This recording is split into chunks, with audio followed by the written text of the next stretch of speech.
देख ही न सकई पराई विभूति, खुद का नुकसान कर लेंगे, खुद बर्बाद हो जाएंगे, लेकिन सामने वाले को कभी बढ़ते हुए नहीं देख सकते हैं। यही ईर्ष्या से भरा हुआ, जलन से भरा हुआ, बदले की आग से भरा हुआ काल केतु एक दिन प्रताप भानु को शिकार खेलते हुए सामने आ जाता है, सुअर का रूप धारण करके। मायावी था। प्रताप भानु कौन है? सत्य केतु के बेटा है, और वो काल केतु जंगल में मिल जाता है। प्रताप भानु शिकार खेलने गए थे और सुअर का रूप धारण करके प्रताप भानु के सामने आ जाता है। प्रताप भानु उसका शिकार करने के लिए बाण का संधान करते हैं, लेकिन वो छुप जाता है, इधर उधर पलट जाता है। प्रताप भानु जी मार नहीं पाते हैं। वो कभी इधर दिखाई दे, कभी उधर दिखाई दे। प्रताप भानु बाण का संधान करते हुए उसके पीछे पीछे पीछे पीछे दौड़ पड़ते हैं। गोस्वामी तुलसीदास जी महाराज ने श्री रामचरितमानस में वर्णन किया। क्या करते हैं?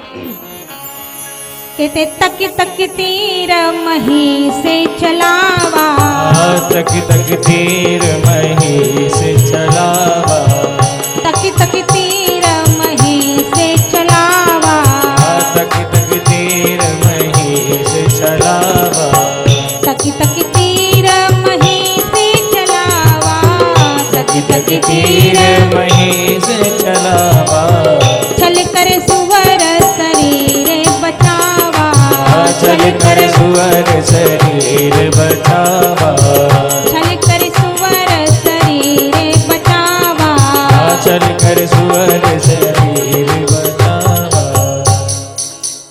छल करके वो मायावी काल केतु जो सुअर का रूप धारण करके प्रताप भानु के सामने आता है, वो अपने आप को बचाता है। और ये संधान करते जा रहे हैं, दौड़ते दौड़ते दौड़ते दौड़ते जंगल में भटका करके वो काल केतु विंध्याचल के गंभीर जंगल में ले गया। अब आप ईमानदारी से बताओ, आप कहीं जाओ रास्ते में और कोई अचानक से मिल जाए तो आप क्या करोगे? आप उसी का पीछा करते उसके पीछे पीछे चले जाओगे? नहीं, विवेक कहता है कि आपको वापस लौट आना चाहिए। लेकिन महाराज प्रताप भानु का विवेक खो गया, समाप्त हो गया। क्यों समाप्त हो गया? क्यों? क्योंकि प्रताप भानु जी को क्रोध आ गया। पहले ही मार्ग गलत था और भी मार्ग गलत हो गया, क्रोध आ गया। गीता में भगवान कहते हैं क्रोधात् भवति सम्मोहा, सम्मोहात् स्मृति विभ्रमः, स्मृति भ्रंशात् बुद्धिनाशो, बुद्धिनाशात् प्रणश्यति। क्रोध के वशीभूत व्यक्ति का जीवन बड़ा विचित्र हो जाता है। सही और गलत का फैसला करने की क्षमता समाप्त हो जाती है। बस जब विवेक खत्म होता है तो फिर वो पतित हो जाता है, उसे याद नहीं रहता कि मैं क्या करूं। प्रताप भानु जी को लौट आना चाहिए, मगर वो लौटे नहीं। सोचे मैं आज इसको मार के ही रहूंगा, और उसके पीछे पीछे पीछे पीछे विंध्याचल गंभीर जंगल में चले गए। एक सत्य बात बताऊं, प्रताप भानु किनके पुत्र हैं? सत्य केतु के पुत्र हैं। दौड़ किसके पीछे रहे हैं? काल केतु के पीछे दौड़ रहे हैं। कभी कभी यही स्थिति हमारी आपकी भी होती है। हम आप कौन है? सत्य की संतान हैं। सत्य माने परम पिता परमात्मा। हम आप सभी ईश्वर की संतान हैं, ईश्वर के अंश हैं।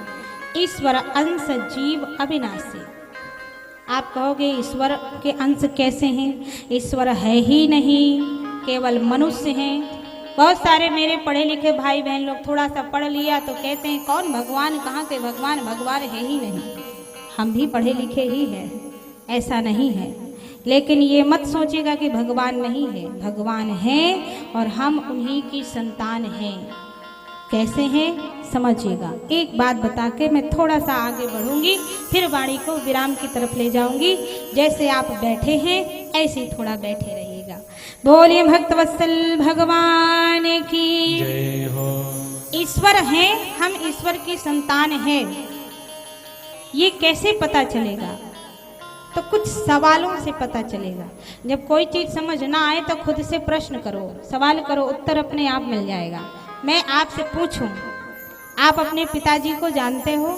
आप कहोगे हाँ। हम पूछे आपने देखा है? आप कहोगे हाँ देखा है। फिर आपसे पूछे हम कि आप अपने पिताजी को देखा है?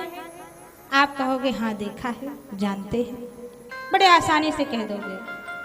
फिर हम आपसे कहें कि आप अपने पिताजी के पिताजी के पिताजी के पिताजी के पिताजी के पिताजी को देखा है, तो आप क्या कहोगे? अरे बहन जी, ये तो बहुत पीढ़ी पुरानी बात है, हमने नहीं देखा।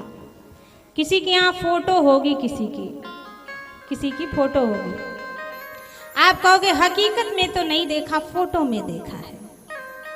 तो अब आप जरा हमको बताइए, आपने अपने पूर्वजों को हकीकत में नहीं देखा, किसी ने फोटो में देखा होगा, किसी ने नहीं देखा होगा, तो क्या आपके पूर्वज इस धरती पर नहीं थे? थे, बिल्कुल सत्य है ना। आपने अपने पूर्वजों को नहीं देखा, लेकिन आपके पूर्वज इस धरती पर थे। और सच बताओ, अगर आपके पूर्वज इस धरती पर नहीं होते तो क्या हम आप होते? नहीं होते। हमारा वजूद ही उनके होने का सबसे बड़ा प्रमाण है। वो थे तभी हम हैं, और अगर वो नहीं होते तो हम आप भी नहीं होते। अब आप जरा कल्पना करो, आप भी नहीं रहोगे, फिर आपकी संतान, फिर उनकी संतान, फिर उनकी संतान, कहाँ सृष्टि पहुंचेगी? इसी प्रकार आप पीछे जाओ, आगे ना जा करके आपके पिताजी के पिताजी के पिताजी के पिताजी के पिताजी के कोई तो था, कोई एक था जिसके कारण आज हम यहाँ पर हैं। वो एक कौन है? वो एक ही परमात्मा है, एक ही परमात्मा है जो इस सृष्टि के आधार हैं। और वो कौन है? स्वयं परमात्मा है, स्वयं मनु जी महाराज। ये मनु कोई साधारण नहीं थे, ये मनु खुद परमात्मा थे। सृष्टि विस्तार के लिए परमात्मा ने स्वयं को ही दो भागों में बांटा। दाहिने भाग से पुरुष बन गए, बाएं भाग से स्त्री बन गई। इसलिए विवाह के बाद स्त्री को वामांगी कहा जाता है, क्योंकि भगवान का बायां भाग स्त्री का स्वरूप है और दाहिना भाग पुरुष का स्वरूप है। तो मैथुन क्रिया के द्वारा धीरे धीरे सृष्टि का विस्तार हुआ। पहले महाराज मनु और शत्रुपा हुए, फिर उनके पुत्र, 2 बेटा और 3 पुत्रियां होती हैं, फिर उनके बेटी बेटा, फिर उनके बेटी बेटा, फिर उनके बेटी बेटा, फिर उनके बेटी बेटा, धीरे धीरे होते होते आज सृष्टि यहाँ तक पहुँच गई है। मान लीजिए आपके पास 4 संतान हैं, तो कोई जरूरी नहीं चारों एक जैसी हो। सभी के अलग विचार होंगे, अलग सोच होगी, अलग पसंद होगी। तो अपने अपने कर्मों के अनुसार सभी ने अपना अलग अलग धर्म, अलग अलग कर्म निर्धारित कर लिया। तो दुनिया के लोगों ने धर्म और कर्म के अनुसार उनकी जाति का निर्धारण कर दिया। जाति बंधनों से तो हम आप बंध गए हैं, परमात्मा ने किसी को बांटा नहीं है। तो हम आप सभी ईश्वर की संतान हैं। ईश्वर अंश जीव अविनाशी। हम सब लोग आपस में अलग अलग हो गए हैं, यद्यपि सभी परमात्मा की संतान हैं। तो परमात्मा है, परमात्मा हमारे पूर्वज हैं, हम उनकी संतान हैं। महाराज मनु जी हमारे पूर्वज हैं, हमारे वंशज हैं। हम आप सभी को मानव क्यों कहा जाता है? जानते हैं? मानव, मनुष्य, इसलिए क्योंकि हम महाराज मनु की संतान हैं। महाराज मनु जी हमारे पूर्वज हैं, वंशज हैं, इसलिए हम लोगों को मनुष्य कहा जाता है। तो मनु की संतान होने के कारण हम लोग मनुष्य कहलाते हैं। तो परमात्मा हमारे पूर्वज हैं, परमात्मा सारस्वत सत्य हैं, इसे कोई नकार नहीं सकता है। तो हम आप कौन हैं? सत्य की संतान हैं। लेकिन कर क्या रहे हैं? कहाँ प्रताप भानु की तरह कर रहे हैं। क्या कर रहे हैं? जैसे प्रताप भानु सत्यकेतु के पुत्र होते हुए काल केतु मायावी के पीछे पीछे दौड़ रहे हैं, ऐसे हम आप सभी सत्य रूपी परमात्मा की संतान हो करके भी इस काल चक्र के पीछे पीछे दौड़ रहे हैं।